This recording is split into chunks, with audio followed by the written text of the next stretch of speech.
হরে কৃষ্ণ, রাধে রাধে।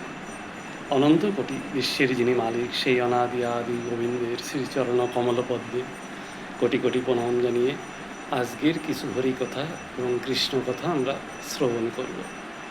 কেন ভগবান বারবার এই পৃথিবীতে আসেন? কারণ যখনই পাপে পরিপূর্ণ হয়ে যায় এই ধরিত্রী মাতা, তখন খুব কষ্ট পান।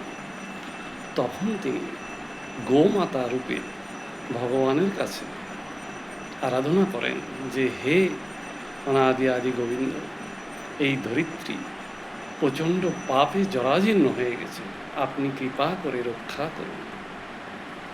তখন ভগবান এই পৃথিবীতে পাপ থেকে সাধুগুরু বৈষ্ণবকে উদ্ধার করার জন্য বারে বারে এই পৃথিবীতে আসেন।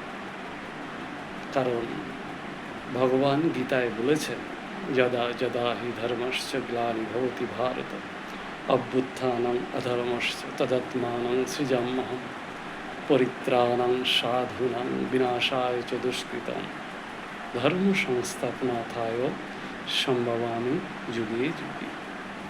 যখনই সাধুগুরু বৈষ্ণবের প্রতি অত্যাচার হয় এবং ধর্মের প্রতি অত্যাচার হয়, তখন ভগবান সাধুগুরু বৈষ্ণবকে রক্ষা করতে এবং ধর্মকে রক্ষা করতে বারে বারেই এই ধরিত্রীর বুকে জন্ম নেয়।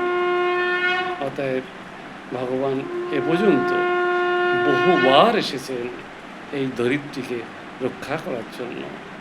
তেমনইভাবে শ্রীকৃষ্ণ রূপেও এসেছিলেন, রাম রূপেও এসেছিলেন, নদিয়াতে নিমাই রূপেও এসেছিলেন, গৌরহরি রূপে।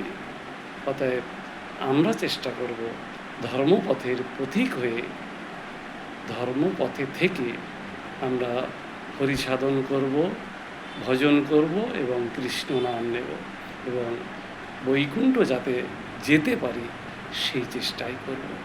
হরে কৃষ্ণ, রাধে রাধে। ভালো থাকবেন সবাই।